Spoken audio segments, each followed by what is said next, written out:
Good afternoon, ladies and gentlemen. I'm Mark Nelson. I'm the Senior Director for CIMA here at the National Endowment for Democracy. We want to welcome you today for this event, Big Data, Not Big Brother, about the spread of data tracking on independent media sites in the developing world.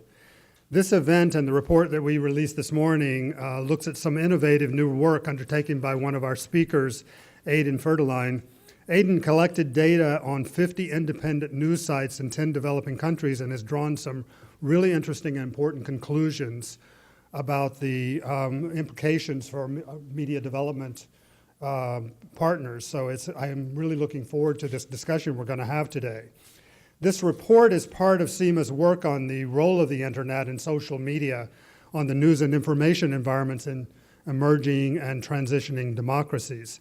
For those of you who don't know CIMA, we're a knowledge and research platform that issues reports and organizes discussions about the rapidly changing and unfortunately deteriorating environment for independent media across the world.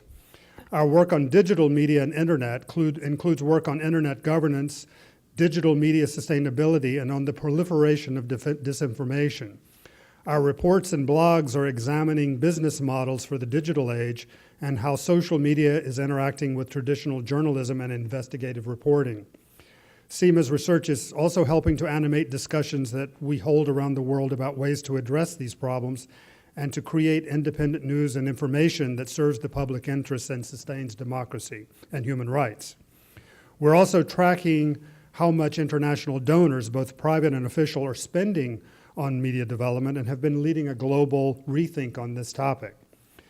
More than a quarter of the grants that are made here at the National Endowment for Democracy support groups that are struggling with these issues and trying to devise strategies and policies that work to create sustainable, high-quality news and information and journalism. The International Forum for Democratic Studies, also here at the NED, also works on these important topics and does research on the challenges to the information ecosystem and the growing influence of autocrats and their propaganda. So I want to thank you for coming here today. I'm going to turn the program over to our digital media expert and deputy editor, Daniel O'Malley, and he will be moderating and introducing the panelists. So thank you very much.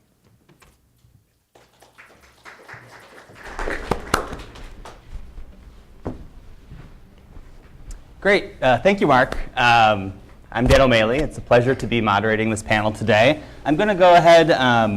Well, first of all, I want to welcome you, but I also want to welcome the people who are following us on our live stream.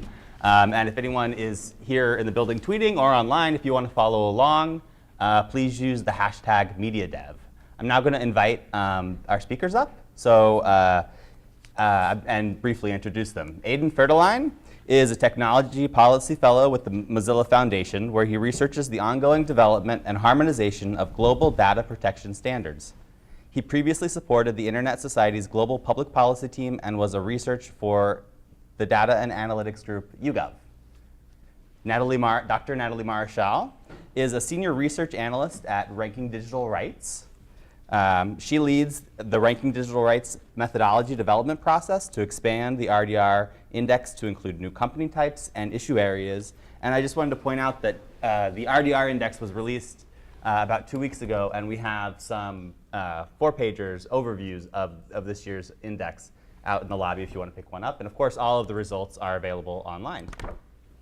And finally, Danilo Bakovic, who is the project director at International Research and Exchange Board, which is IREX, where he directs the Digital Security 360 project, which increases the resilience and effectiveness for civil society organizations through strengthening their organizational digital security practices. But Danilo also has 20 years of experience working with independent media, previously at Counterpart International and Freedom House. So we're really glad to have all three of our panelists here. The format of today's session is going to go as follows. Aidan's going to give a brief summary of the report that we just released today. And then we're going to open it up to a panel discussion so that Danilo and Natalie can share some of their expertise. And then finally, we'll open it up to questions from you in the audience.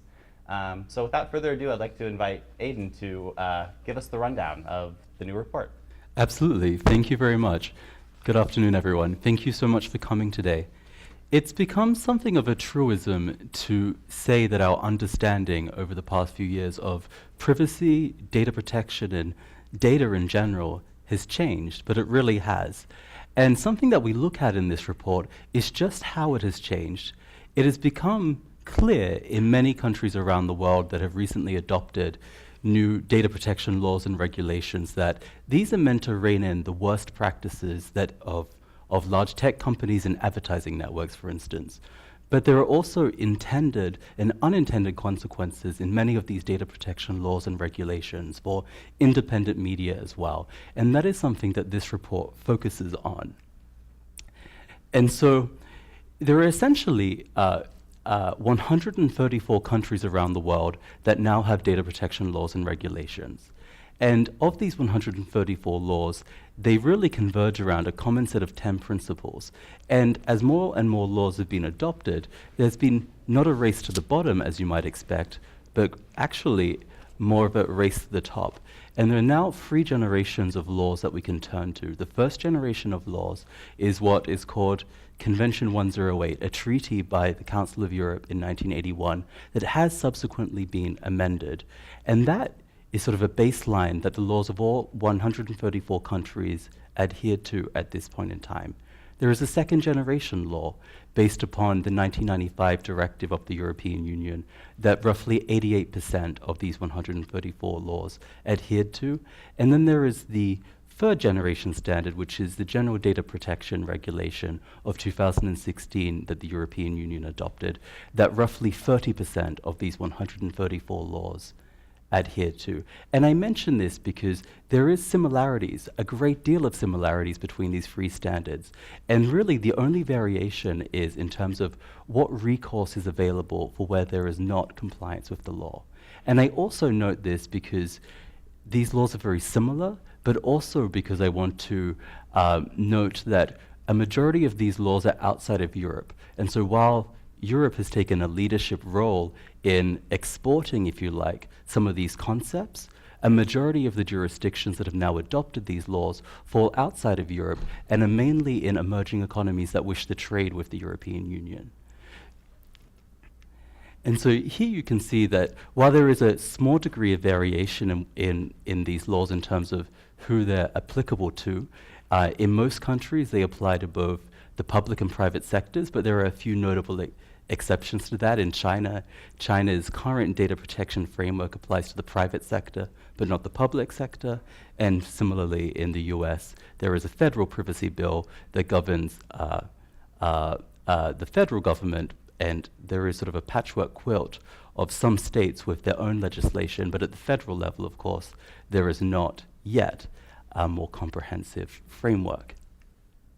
And so what we did in this report was we looked at independent media in 10 countries to understand how is it, and in all of these countries with the exception of Syria, these countries do have data protection laws. And so we wanted to understand if you are operating in an environment where you do have a data protection framework in place, what are the implications? What do you need to be aware of? Are you aware? And are you respecting these laws? And it's not just a case of legal compliance, although we do note in the report a case study from Romania of where several instances of where data protection laws have been abused by supervisory authorities that are looking to penalize, you could say, speech that they disagree with, that they have weaponized data protection laws against some independent media organizations. But really what we're looking at here in this study is looking at the websites of independent media outlets and comparing them to the websites of more mainstream outlets in these 10 countries in order to understand what tracking and surveillance is taking place. Is it any more or any less than what is happening on more mainstream websites? And is this actually problematic? And in order to do this, we used the tool we used was Princeton University's OpenWPM measurement tool, which has been cited in over 20 academic studies. And essentially how it works is it allows us to specify a website And then this tool will automatically crawl that website, checking multiple web pages, as well as the homepage, and monitoring how many cookies and other tracking devices it can identify. And so here are a few of the findings that we had. So 92% of these independent media websites contain tracking devices.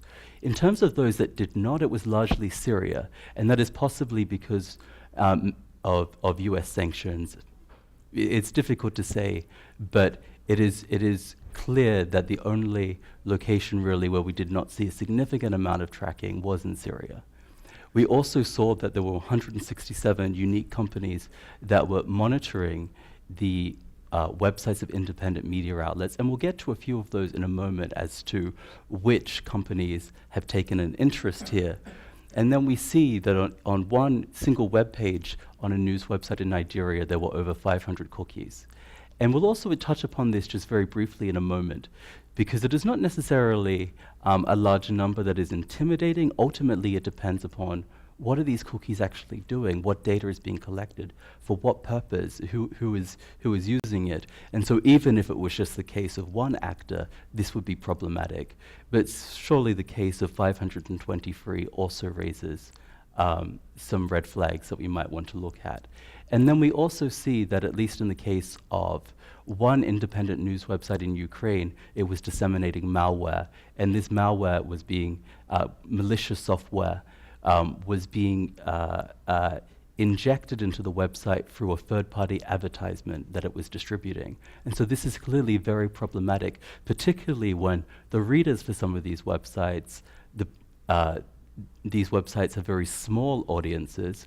It is very easy to re-identify visitors to these websites given the fact that they comment, given other data that is collected, given the stories that they read. And so this is particularly problematic, that this malware was being disseminated. And so here we see that on average, at least per our study, independent media websites had less tracking than their commercial counterparts, or their larger counterparts, I should say. But there were two exceptions to this in Brazil and Nigeria. And the reason for this is largely because of their funding models. But we'll also touch upon that both in the report and here briefly. And you might be wondering now, before we go any further, how do these trackers even get onto these websites? Because certainly when I've had conversations with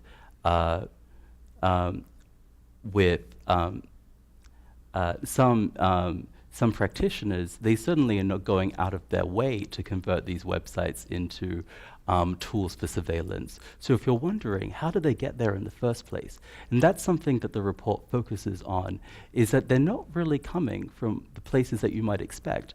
In fact, they're coming from very good intentions, that many of these independent publishers are looking to larger publishers for inspiration. They're seeing what they perceive to be best practices. They're seeing that they have visualizations on their websites, and so they're using tools to create graphics. They're embedding social media sharing widgets so that their content can be shared with others. We see that they're embedding videos through different platforms. And so it's through the insertion of this third-party code, this JavaScript, that is becoming almost a Trojan horse for many different trackers to be added to these websites. And an example here is that the share this function is very common on many of the independent media websites that we've seen. And so what share this is it's a sharing widget. And so at the bottom of an article, it adds a Facebook share button, a Twitter share button, and so forth. But if you look behind the surface, every time this is inserted into a web page, data is being shared with 25 unique third parties. And so even though it's just one line of code that the small publisher is adding to their website, as a result, it becomes something much larger than that. And so all of the different tracking devices that we saw fell into a few different categories. And so there were advertising, which is perhaps not that surprising. So third-party advertisements embedded into the web page. Audience measurement tools so that we know how long people are on websites, where they're coming from. These were very common. Content hosting, so embedding, for instance, a YouTube video into a web page, or embedding a PDF that had been uploaded to a website like Scribd. That is also a way for these trackers to be embedded. Design optimization. So some independent publishers have been coached to do A/B testing. So they're trying to test with their users to understand what buttons and what pages do people click, what content do they engage in and what do they not. And so these optimization tools are also becoming something of a Trojan horse. We also see it with recommendation engines. So a recommendation engine is trying to get a user to remain on that web page for longer. So it might recommend another article for someone to read, or it might recommend another website for them to visit. Social media share buttons, like we touched upon before, and visualizations such as visualizing a large data set. But there is a big caveat to everything that I'm saying here. And so we're only speaking about the tracking devices that we were able to identify on these websites. More than I think quite troublingly, 15% of the tracking devices that were present, we have no idea where they came from. We don't know where the data is being sent. We don't know why they're there.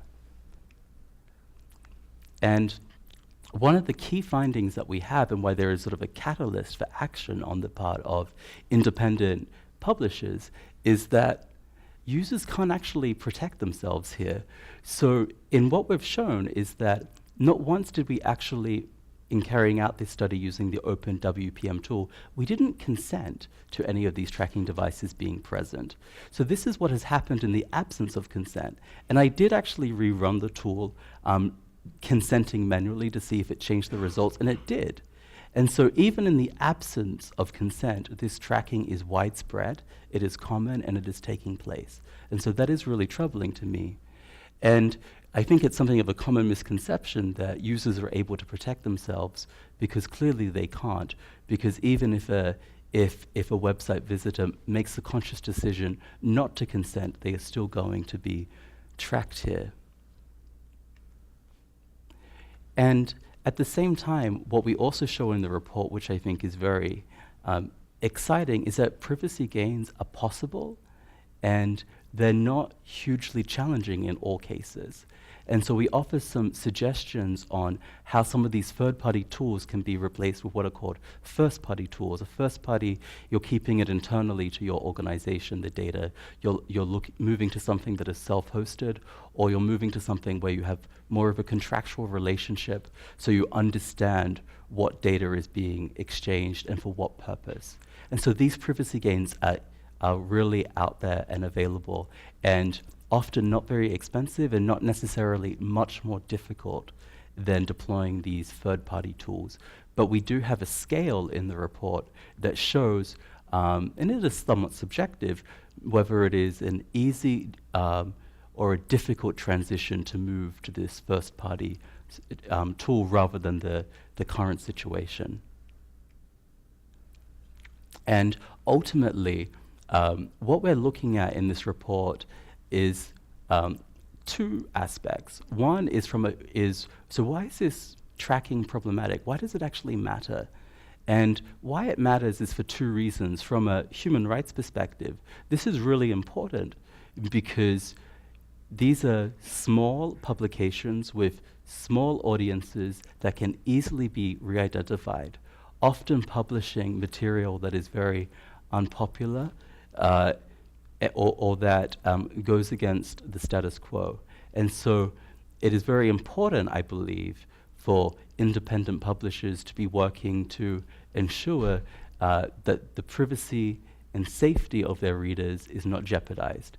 But there is also the economic perspective that we can't ignore as well, which is that there is a reason why all of these third-party tools are for free. It is because other parties are taking value from this data that independent publishers are giving away for nothing. And so if you do take it internally, you can work on ways that you're able to create value yourself. And as part of that, you would need to do perhaps a risk assessment to understand who you're exchanging data with. But you would be able to do that if you're doing it internally. And so I think that's also a really exciting opportunity, is that there are ways of monetizing some of this data without necessarily causing harm to readers. And so that is a finding. And more than anything, the findings of this study suggest that there is a need to build awareness and strategies for managing the threats posed by the tracking of readers of independent media. And with that, I will end, and I hope that you will take the time to read through the report when you can. Thank you. Great. Thank you, Aidan. I think that the findings are really kind of eye-opening when you look at the number of trackers. And I think that oftentimes, at least when I'm thinking about this, I'm often thinking about targeted advertising. And I think that it's important that you point out in here that there are a number of different reasons that organizations are using these trackers. Obviously, people who are creating them for free have different interests. But I was wondering if you got a sense when you were talking to different publishers doing the research about how much of this we can attribute to a news organization's desire to become kind of more financially sustainable and by using online ad tracking. How is that in the equation? So what I found really interesting, because I think I also went into this with the assumption that most tracking, if it was taking place, would be attributed to ads. And that really wasn't what our findings suggest. So certainly, to some extent, that is the case. But many publishers were actually quite aware of the risks of engaging with third-party advertising networks, or they were also very resistant to the idea because they tended to think it was perhaps the revenue was so little that they thought it was not worth it. And so a lot of the tracking that we saw in this study can't actually be attributed to advertising. And a lot of it really goes down to, some of it is, to be clear, but a lot of it was more down to the third-party content hosting. It was down to the visualizations, which are surprisingly common, and I think are coming from a desire to replicate best practices that they see larger publications who are able to create these internally, creating these visuals, and they want to have the same images. And these seem like very simple, quick fixes, and they are, but there is something else happening behind the scenes. And also, most problematically were the social media sharing widgets, which we saw on almost every website, where there was significant tracking occurring there, and far more granular, because if you embed the Facebook social media button, for instance, it not only shares the article that is read, but it is, given their large user base and all of the tracking they're doing across the web, you could argue there is a bit more of a risk associated with that than some of the others, which are a little more abstract. And also the recommendation engines, which we actually find aren't really accomplishing what they're meant to do. The recommendation engines are intended by many publishers to keep people on a website for much longer. But for the most part, they're just recommending other websites by other publishers and taking away traffic altogether. Interesting. Now I want to kind of turn it over to Natalie, because we've talked a little bit about, part of the component is this advertising model. Ranking Digital Rights, I hear, is actually going to be approving the index to include targeted advertising and other types of privacy violations. And so I'm wondering, what your take is on this. Did these findings surprise you, and what do you think? Especially when we're talking about these smaller independent organizations where it is easier to re-identify because you have a small group. I mean, what are the risks here? Aidan mentioned some, but I'm sure you could elaborate on some more. Thanks, Dan. Those are really important questions. So like you mentioned, the RDR index was released a couple weeks ago, and the index methodology up until now has focused overwhelmingly on human rights risks that happen to people as a direct result of them using a given company's products and services. And now we're broadening the lens a bit, and we're saying, okay, what about human rights harms that happen as a result of the changes to society that are spurred by the products and services that a company offers. So the most drastic case, of course, would be the genocide in Myanmar, where whether or not the people who were forcibly displaced from their homes were actually Facebook users, Facebook is still responsible, at least in part, for the fact that this ethnic cleansing happened. Right? So that's the kind of thing that we're talking about. And we're focusing on two areas, so targeted advertising and artificial intelligence. And up until now, we've focused primarily our research on targeted advertising, largely because we knew there were a lot of really great reports that were about to come out on AI. So we figured let's let them do that work, and then we'll build on that. And so now that so many of these great reports are out, we're reading them very eagerly. But as part of this work, we did a survey of what are the risk scenarios? What are the either concrete, documented, or hypothetical human rights harms that can happen to people as a result of not only the specific practice of targeted advertising, but also the choices that are incentivized by the business model. So I'm talking about things like optimizing for engagement, right? So the fact that the newsfeed algorithms, whether it's for Facebook, Twitter, YouTube, various other platforms, are going to elevate content that gets a big reaction over content that is accurate, truthful, entertaining, speaks truth to power, all of these other desirable goals that human editors typically highlight, as opposed to, is this sensational, is this going to start flame wars in the comments, and so on. And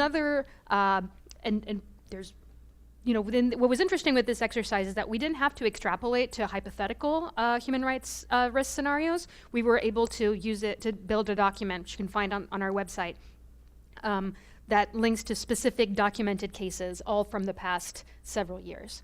And so we're exploring what specific recommendations we have for companies in terms of not only best practice, but also what kind of transparency they should be engaging in, so that research organizations, journalists, regulators, as appropriate, can hold them accountable for their actions and their impacts on people. Great, thank you, Natalie. I now want to turn to you, Danilo, because you have so much experience working with a lot of these small independent news outlets and investigative reporting outlets, which are often covering really touchy issues, right? That if people found out they were reading it, it could pose a problem. You work mainly on the digital security side, on the inside team, but what is when you've talked to news outlets about this issue of data protection and privacy of readers, where are a lot of these outlets right now? I mean, obviously in the results we see that there's some places where they can make improvements. But what's the feeling among when you're talking to people about this, how they're talking about it? It really all depends, where and to whom you're talking to. So it's hard to average the answer, but one thing that I want to mention, I think it's really important that this report highlight is basically the laws that are passed just in the last couple of years on the local level. And, IREX has the Media Sustainability Index, and basically we heard one example from Romania. I have here at least 5-6 examples from the different places where those data protection laws are basically used to not disclose the information, or for example in Albania, you have a very good law, but the implementation is problematic. So basically when an investigative media files in the request for the information, and it's at the rate of 71% requests are fulfilled, only 46% gets the information back, and that's not the information exactly what they ask for. For example, in some other places, so we have a different interpretation of the law and the public data that should be available upon the request. So Bulgaria, Romania, Serbia, all those places basically do have the laws.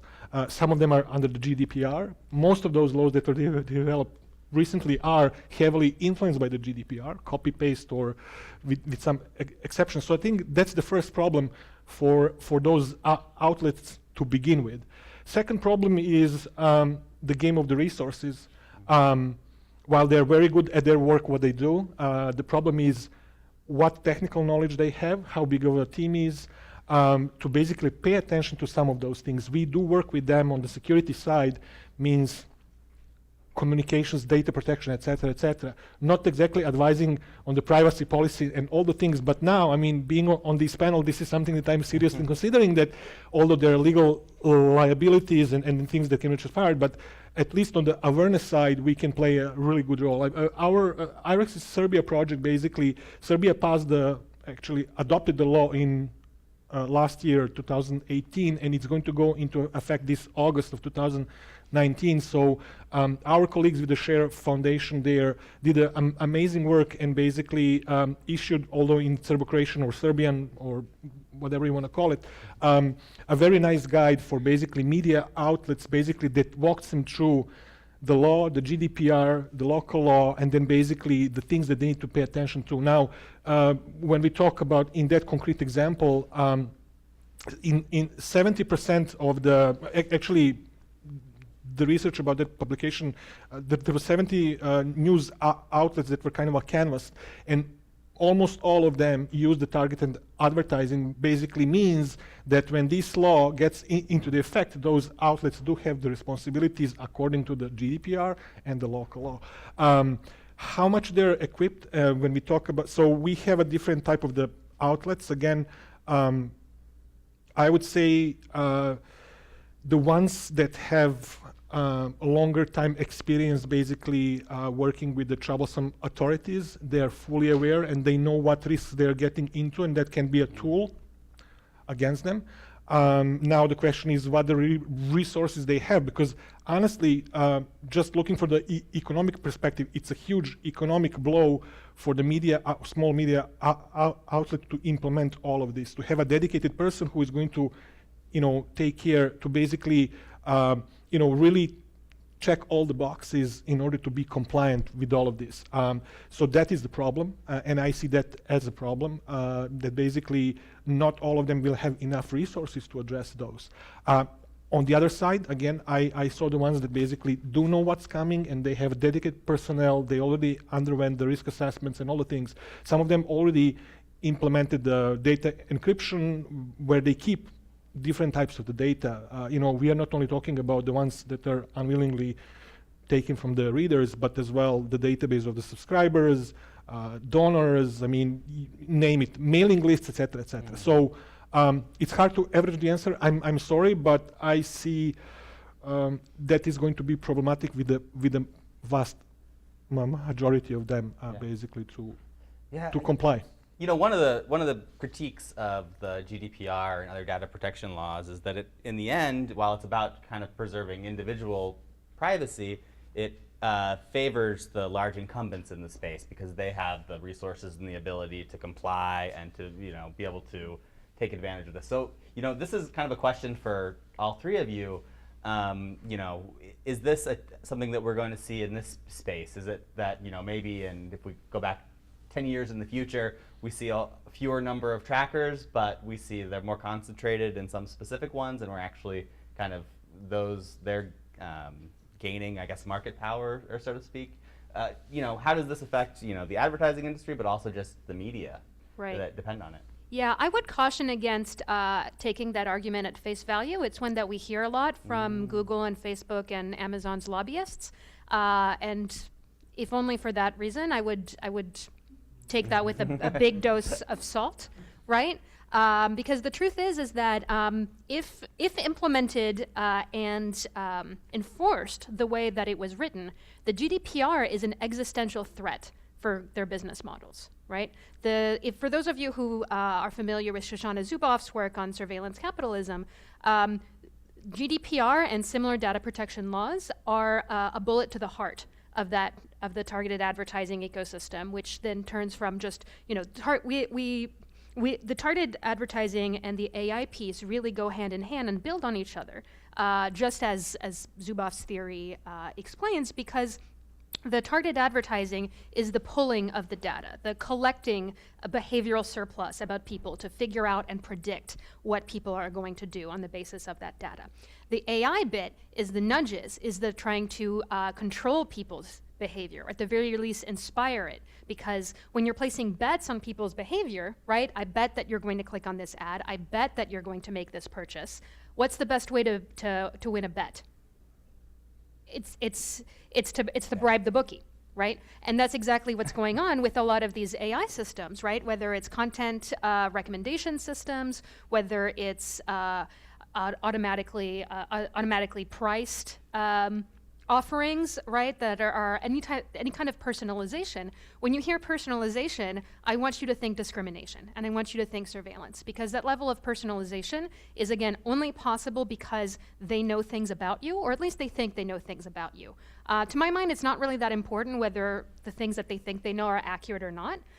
The point is that they think I'm in the market for a new car next month. And all of these people out there who don't know my name and who I will never know are really invested in putting all the content that they possibly can in front of my eyes and my family's eyes to try to subliminally, Inception-like, try to get us to buy their car versus another car. And so that's why I was really heartened to see the conclusions of your report, Aidan, that actually third-party tracking and third-party advertising is really just more money for the ad networks themselves, and that a better model both for privacy and for revenue, right? Because independent media needs to put money on the table and pay rent and pay salaries just like anybody else. That actually going back to a first-party advertising model, whether that's somewhat personalized, the way that the New York Times does it, for example, or going back to a not that ancient model of contextual advertising, right? Of I'm advertising for the festival in my town in this town's newspaper, and so on. I was really, really heartened by that, because I think we need as much research as we can to push back against this claim that Google and Facebook and Amazon are going to be fine if data protection, that it's the little guys who are going to suffer, when actually it's the reverse that's true. Thank you. Yeah, well, and this is an excellent seg to what I wanted to come back to, which was if this business model just isn't something that we can support, what are the alternatives? And one of the things that I think, Aidan, you've mentioned before, and what Natalie's just pointed out, is that you really see that this has, we can use data in responsible ways that's not targeted advertising, that builds trust with readers, and that also, hopefully, can generate some ad revenue that can help support independent journalism. So, but I think a lot of people, we're looking for what is that next step. So if you could kind of talk about your ideas and what that might look like. Sure, and if I can just briefly make the point, one of the reasons why these third-party advertising networks have not actually worked for independent media outlets is because their audiences are not people that that DoubleClick wants to target, for instance. And so because these advertising is by its nature highly discriminatory, and one of the issues is that while it's great when if you can see something, you know that you're being perhaps subliminally targeted for it. You don't know what you're not being targeted for. You don't know what you're being excluded from seeing. But suddenly what a lot of these independent publishers found is that there are no ads that appear on their websites because they're simply not of interest to advertisers, the content that they're hosting.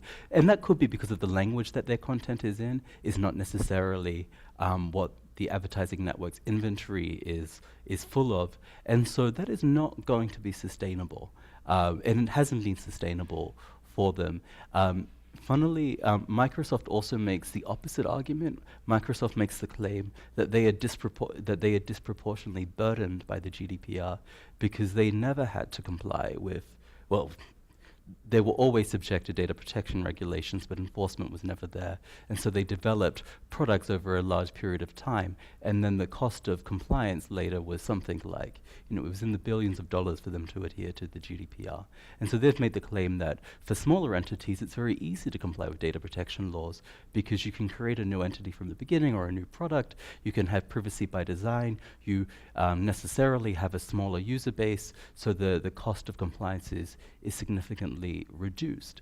So there are all different arguments for them. A concern that I have is not necessarily around the laws themselves, but about uneven enforcement, and that is something that gives me pause, because laws should be evenly enforced, and we've certainly seen, at least within the context of independent media, that they are not evenly enforced. We've seen in Romania, for instance, as we highlight in the report, that actually data protection laws can be used to strangle publications that happen to publish material that goes against the interests of some parties. And there's one example of Rise Project, which published a Facebook post alleging a politician of I believe it was theft, and then they were immediately threatened with a fine of 20 million euros unless they provided all their details on how did they obtain this personal information about the politician, what other information do they hold on them, and so forth. And so that's not what we want to see. We want these laws to work, but they're only going to work if the supervisory authorities are fair and adequately resourced to be able to go over appropriate violations and not making instead relying on selective enforcement. To the question, though, that Dan asked about what could be alternative revenue models. So if advertising works in a region, and it may not for all independent media, it may not always be a viable option, but for those that do have an audience and are operating in an economy where that may be an option, I think it's going back to the first-party relationship, rather than giving away 80 to 90% to one of these advertising networks, simply taking the business development in-house again. Most of the information that was traditionally included in a media kit around audience demographics, it is anonymized and it's aggregated. The potential for harm there is significantly reduced over the more granular, targeted advertising. And so taking advertisement sales back in-house, not necessarily exchanging or collecting audience measurement data, certainly not sharing it with all advertisers for all reasons, that could be one option, rather than relying on a third party. So we need to go old school to comply with the privacy, right? To use the old techniques that work to and bring them back to life. That's essentially the argument. That's something that I think is worth exploring, and I think if we look at the largest publications, certainly in industrialized economies, that is the approach they're going to, and it's successful for them. Now, whether that scales for independent media is a different matter altogether. It's easy if you're the New York Times to do that, but certainly that is something that they have found effective, and certainly we've seen that the New York Times outside of the US does not actually have targeted advertising anymore in their products. Great. So I'm going to throw it open to questions really shortly, but I just want to get Danilo's reaction to this, thinking about what is the future of the business model, especially that organizations are already under so much pressure, just under security threats that people are facing. The idea of bringing things back in-house sounds really good, but when you're a smaller organization, that can be still very challenging. It was highlighted in the report. The trust between the reader and the publication is very important, and that's kind of a good like starting ground. The privacy by design is very important.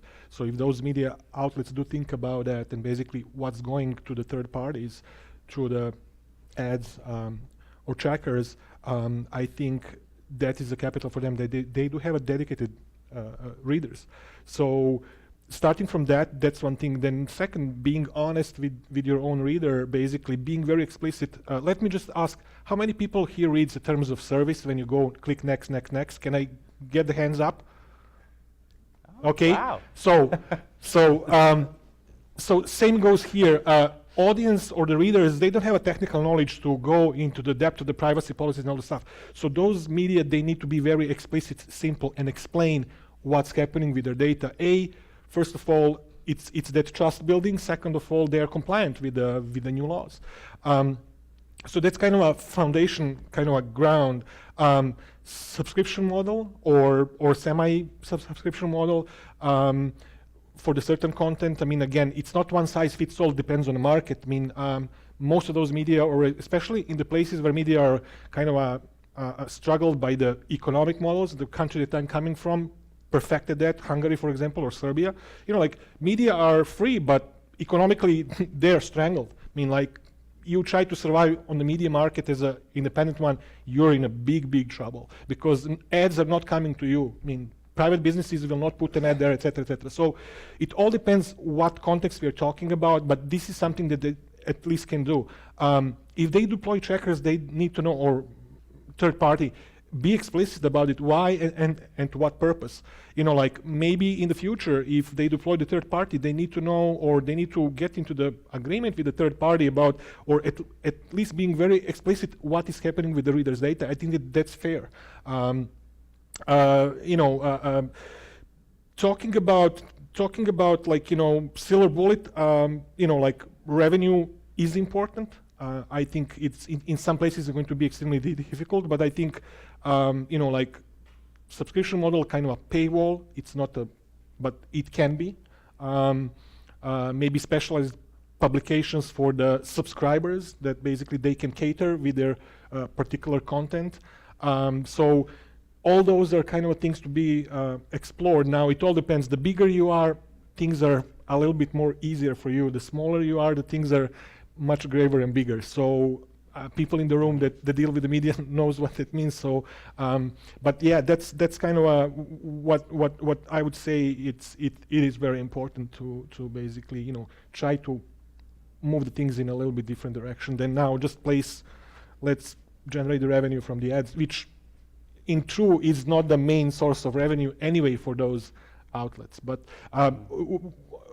in our research, I mean, it was shown that the bigger audience you have, the more third-party ads you're placing.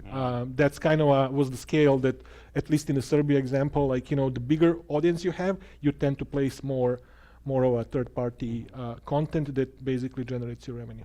Yeah. I think it's interesting, and something that Aiden pointed out before, really, that like a lot of these trackers are there because news organizations are trying to replicate what they consider to be the best practices, and now we just start rethinking what really the best practices are. I'd like to open the floor to questions from the audience. We'll take this one right here in the front. And so, Kate, we'll bring you the microphone, and then just please give us your name and affiliation and your question. Hi, Marion Bacher, Goethe Institute. You asked who reads the terms of conditions. I mean, every time I read it, I don't agree with them. So the only thing I can do is to opt out. And this would mean I have to opt out of nearly all the services I know. So what do you suggest? Please. Oh, sorry. And you're completely right. And really what these findings which suggest as well is that even if you don't consent, you're still going to be tracked on these websites. So you would have to stop reading independent media in general. So that's a really imperfect situation. So what I thought was really interesting, though, was whether I was looking informally at whether this was the case outside of independent media in emerging economies as well. And I was looking at mainstream websites. And I was trying to get a feel for whether they had all of these third-party tools that tracking devices embedded in their websites without their knowledge. And what I thought was really interesting, I stumbled across an article on a website called DigiDay that was talking about how News Corporation came about into compliance with the GDPR. So they were in a situation where they had roughly 30,000 websites in their portfolio, and they needed a way to understand what were all of the third-party tracking devices that were present.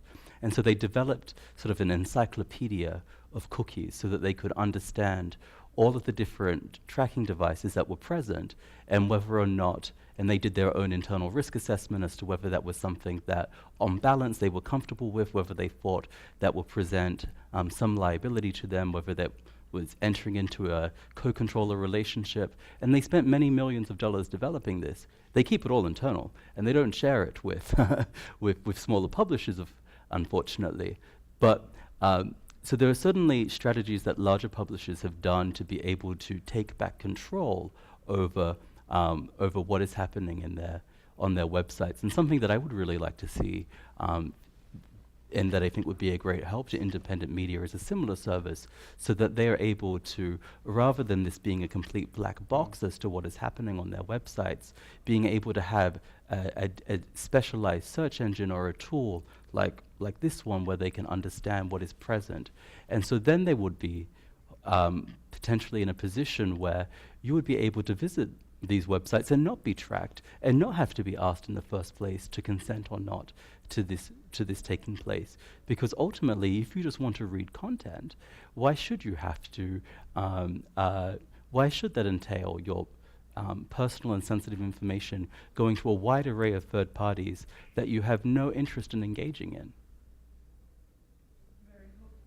Yeah. But I think your question and the fact that none of us, and I think no one anywhere has an answer for you of how do you deal with this dilemma, highlights why it is that we need regulation. This is not a problem. This is not a set of risks or of harms that individuals can actually tackle by themselves while still enjoying their right to participate in society, to be informed, to use the internet, and all those things, right? Companies are not going to start respecting privacy rights just because we're asking them nicely. It's well past the time for asking nicely and for self-regulation. We need hard-hitting regulation, and we need strict enforcement, and we need it now. Great.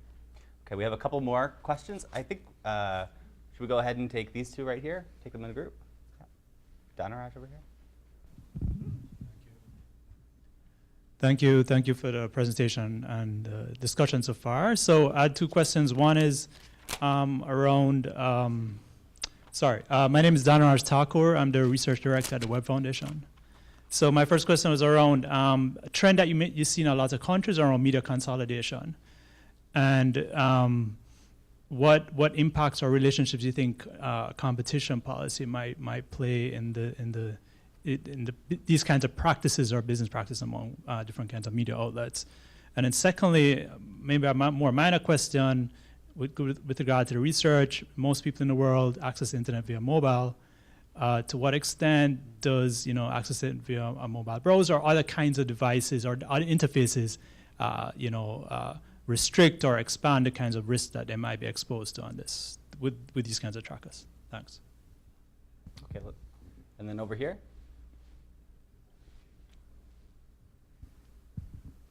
Hello, good afternoon. My name is Anuradha. I study human security and communication at the Fletcher School.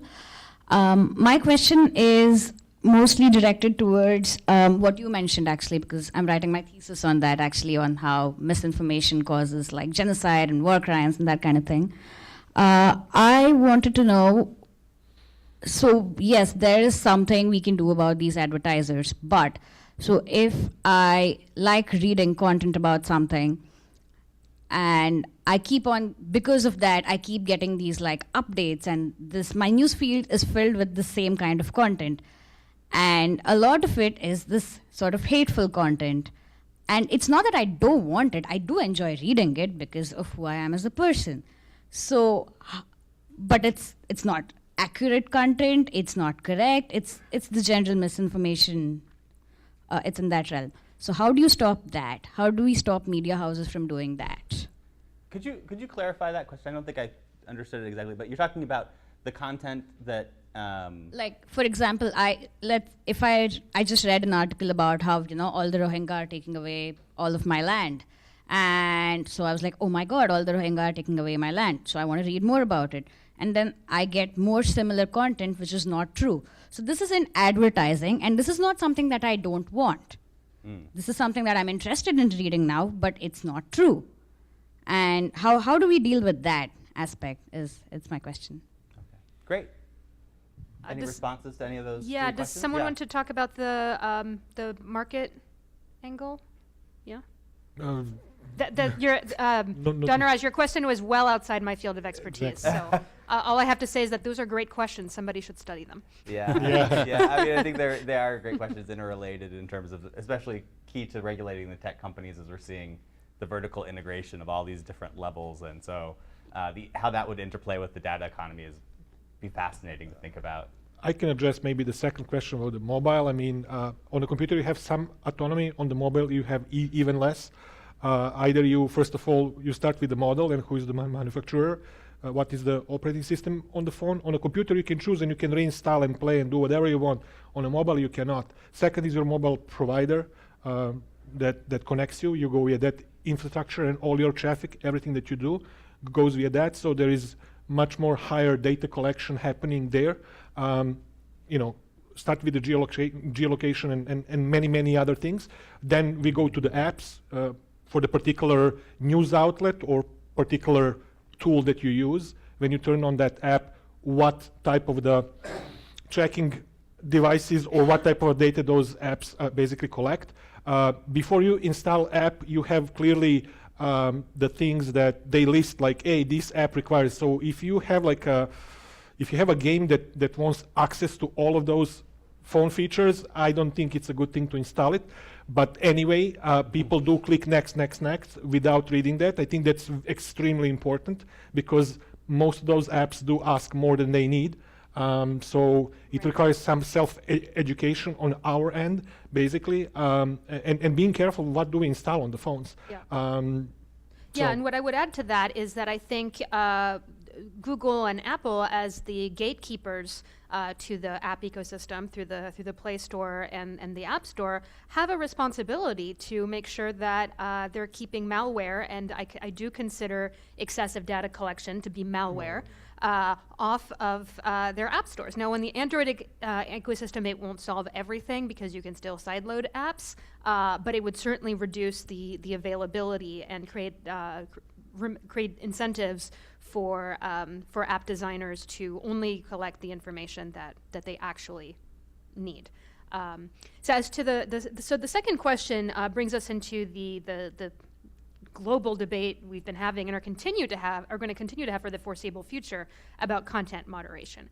And so I think it's important first to keep in mind that we are never going to arrive at a platonically perfect set of content moderation rules and procedures that everybody will be happy with, that will work in all circumstances, and that will remain useful for all time, right? So we're always going to be renegotiating, discussing, finding exceptions, tweaking, et cetera, the rules for how we govern content online. And that makes sense because we're doing the same thing about the rules that govern society, right?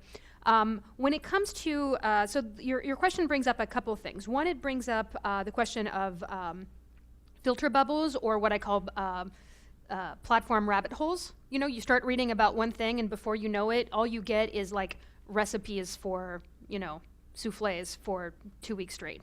That happened to a friend of mine, right? So that's perhaps, that's probably less problematic than the example that you brought up, to put it mildly. But so that has to do with what I was mentioning before, with how the algorithms that order your newsfeed, again, this is true regardless of platform, are going to favor engagement. And if you click, if it, right? Like we talk about this, like we don't know who they are, right? So if it, the algorithm, imagine that being in all caps.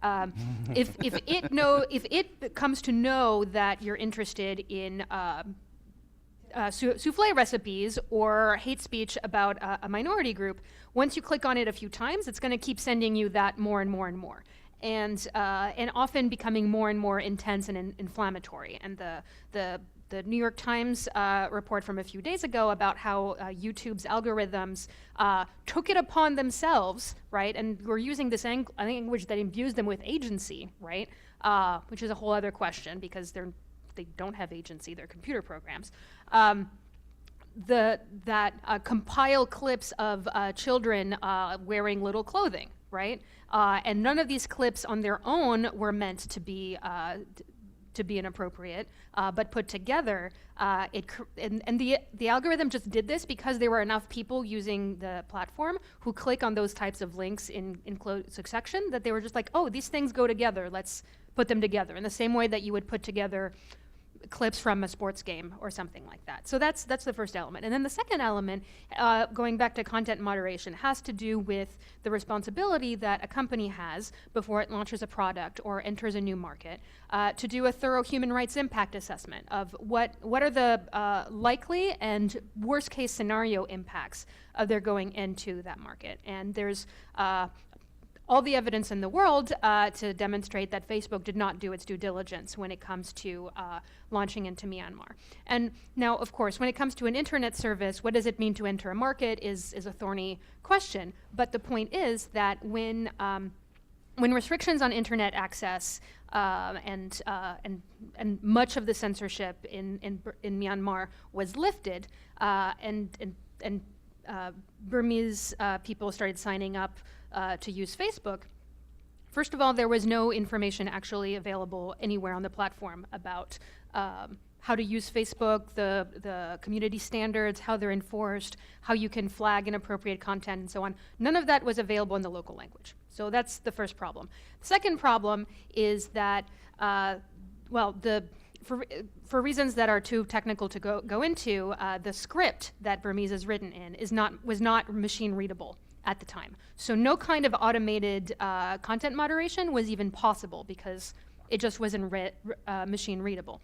The third thing is that until much too recently, there were not any content moderators, like human beings, with the relevant language skills. So here you have, and there are still far too few, mind you.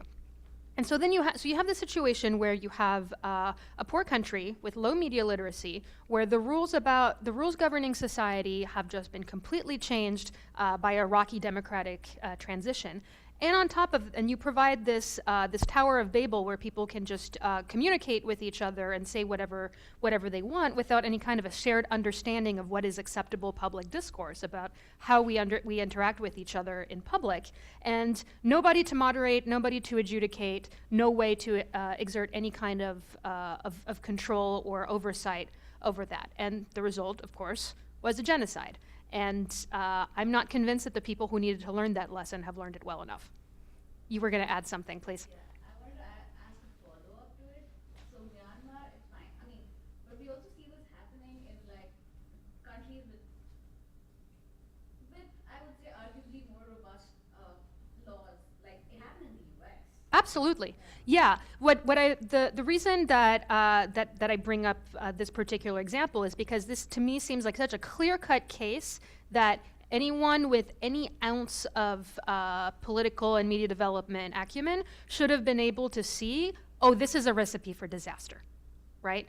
And what studies have shown repeatedly is that the greater a role social media plays in a company's public sphere, right, and its public life and its public discourse, the greater the harms related to disinformation, misinformation, hate speech, and so on, right? Germany, very low rate of Facebook use, very infrequent use by people who do use it, not a big part of political campaigns and so on, relatively low, much fewer problems, right? So these things go hand in hand, and I think it's just as important to think about how do we strengthen civil society and media and public spaces outside of the platforms in a way that's accountable and locally informed as it is to fix the platforms. It's also let's disintermediate them. There's no reason why these American tech giants should be the choke point for public discourse in societies around the world. Great. Aiden, yeah. Sorry, if I could just rewind slightly and go back to the previous question, because I think there was something that was really important that was asked about the relevance of this research to mobile devices. And I think that's quite important to put into context that this study was done on desktop devices, and you're completely right that most people in emerging economies predominantly use mobile devices. And my suspicion is if we were to rerun this study on mobile devices, we would see less tracking, but that we would see different tracking. So cookies that are a very primary means of tracking people on desktop devices, which is what we've seen here, whereas on mobile devices it tends to be a unique number that identifies that device, and as you mentioned, be that Android or iOS or whatever operating system that can vary. And we've seen some movement towards and some advocacy campaigns launched recently encouraging the developers of these operating systems to automatically refresh these identification tokens on a more frequent basis than is happening at the moment to try to offer individuals some greater privacy protections. So my suspicion would be that we would see less cookies and a lower amount of third-party tracking, but that the results would be ultimately no different in terms of what the harm would be to the end user, because tracking is ultimately taking place, but as noted, it would be more granular in terms of geolocation data, and that the tracking would still be widespread, but perhaps a more concentrated set of actors that would be engaging in it. Great. And we'll take one last round of questions if other people in the audience have. Okay. Mark? I wanted to just.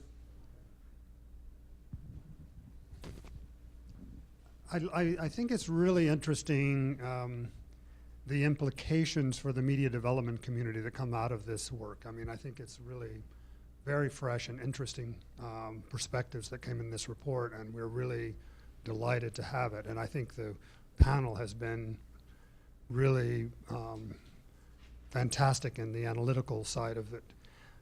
As we go forward, I think is a real challenge for the media development community. And I was just at a conference in Europe, and there was a big debate among some small independent news players with policymakers and a representative from the Media Development Investment Fund in New York, which is one of the loan makers to upstart media companies.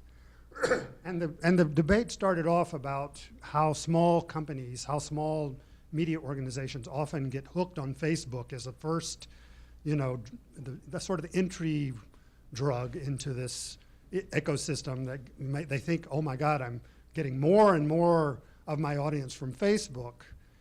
And then it leads to all other kinds of digital sins that they, over time that makes them really vulnerable and often causes them to fail as organizations. So there is a real challenge in really spreading this, and how, and I would be very interested in your thoughts about how we can do this more effectively, because it takes a lot of knowledge to even have this conversation.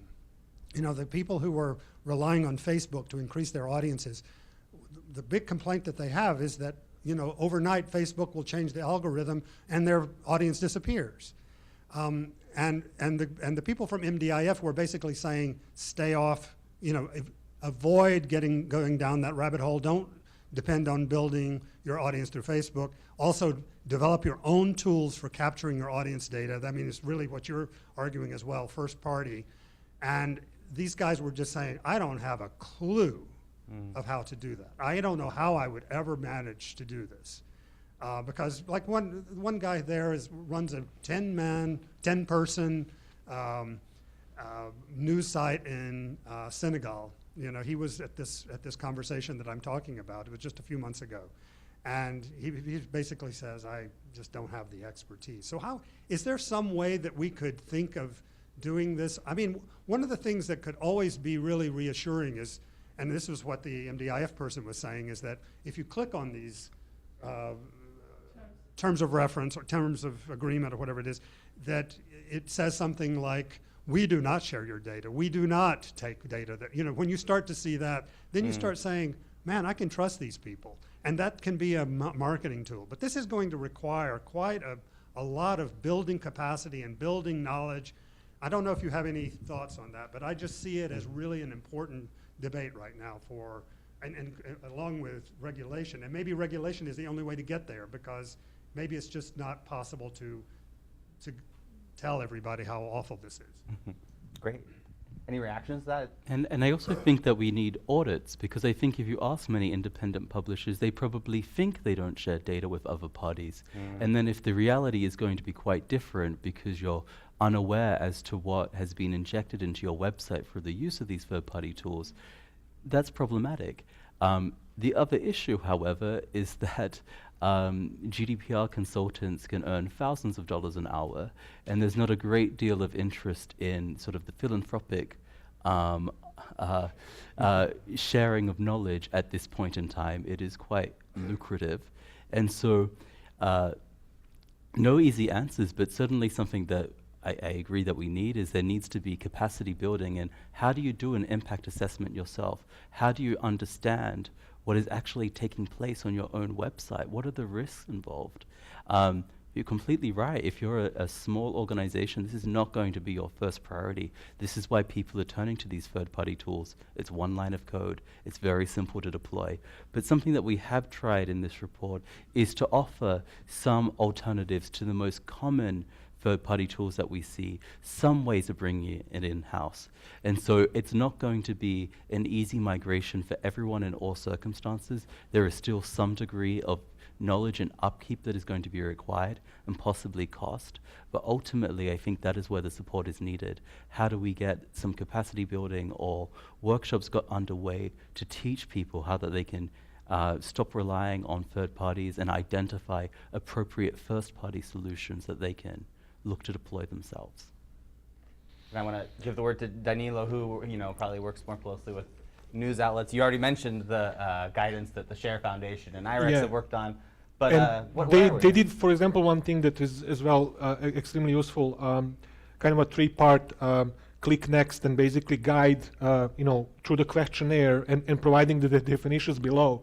Basically, you need to be technically or legally literate to basically follow the steps, and then at the end of that thing you get kind of the long list of checks where do you fail in terms to comply whatever we are talking about. That is the one thing. I mean, second thing is to share best practices that we can, or what's applicable, absolutely yes, from the community that we work in, but as well between the media outlets. I mean, it is very difficult answer, mean question, but at least do not spend the resources in repeating the same efforts and all the stuff. So basically, for us to share, to really, have like instant exchange, I think it's very, very important.